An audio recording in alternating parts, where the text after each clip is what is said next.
racing. Okay, it's September of 1993. Dave gets to work coding the automap feature, and Sandy's making level after level. He basically took a lot of Tom Hall's levels that he had made pieces of, and he just finished those levels. So there was already some starting work there. And with all the tech being made during the year, sound drivers kind of took a backseat to the game engine. And the technical hurdle with the sound drivers was that the game was in 32-bit mode, so we couldn't use our old 16-bit sound drivers. So we found a thing called the DMX sound library, and we licensed it. All right, so it's October of 1993. We created a press release version at the start of October, and this is what it looked like. We sent this out to basically journalists so they could check out what the game looked and sounded like. So this is E1M2. You can see this is close to the final version. We now have AI moving around and shooting, and you're shooting them, and you can go through animation frames, and that's a secret room. We have secrets in the game. We have lighting effects like the glowing light there. We're still picking up these things like unholy Bibles and evil chests and stuff. Yeah, but it's starting to, it's actually feeling like a game, and nobody had ever seen anything that looked like this before. Texture alignment is not great because the editor did not automatically align textures correctly, so it was a lot of manual hand alignment and calculation, such as the textures going up a stairway. Every time there's a new line segment, it restarts the texture offset by 0, so we have to keep on adding the texture offset as we go upstairs. It was painful. But yeah, as you can see, you're going outside into an outdoor area. We have a sky. You're on Phobos, moon Mars. We have soul spheres, and that's the unholy Bible. And then ammo for a chain gun. So yeah, you're able to experience secrets and go outside and pick up items and everything.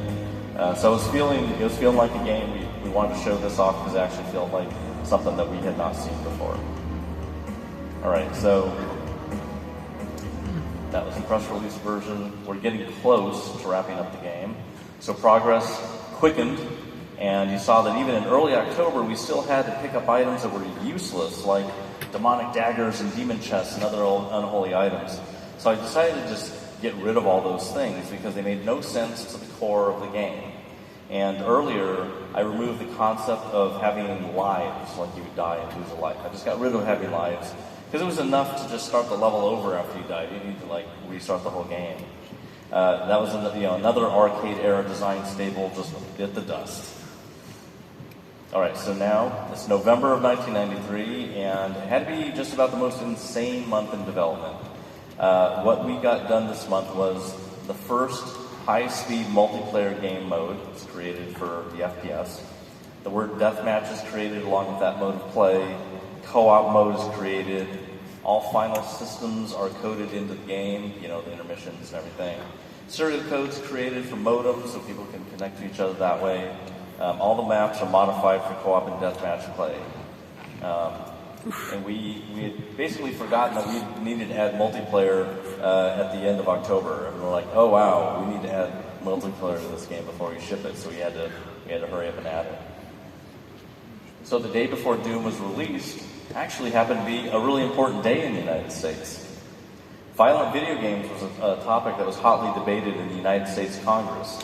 Games like Mortal Kombat and Night Trap are shown as examples of the moral level that games have sunk down to. They had no idea. So the next day, on December 10th of 1993, Doom was going to be released. So we worked 30 hours straight to get Doom ready for launch, but we found one final bug. When we left the game running on all of our computers, some of them would look like they locked up. So the menu could be brought up on the screen, but the 3D gameplay would just freeze. John Carmack thought about it for a few minutes, and he figured out what the problem was, and he fixed it. And we did some more tests, and the bug really was gone. And that bug was in the game from the first day we started making the game. All right. So we could finally upload the game. The download servers They were just flooded, and they went down twice in 30 minutes. The game was quickly moved to many other FTP mirrors, so everyone could get it faster, and Doom was finally out into the world. Let's see. This is not moving. There we go. All right, it was finally uploaded. After Doom was released, the world changed. 3D games were here to stay. Shooters have dominated the industry for decades, and it's one of the most popular genre of game today. Game modding is incredibly popular, with many important game franchises that came out of modding, such as Call of Duty, Team Fortress 2, Portal, Counter-Strike, and many others.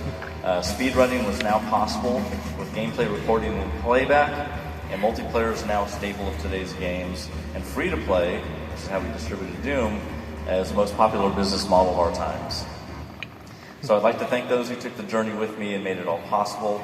It couldn't have happened without these people at that time and with the support of the fans of our games. So thanks for letting me tell you the story of how Doom was created.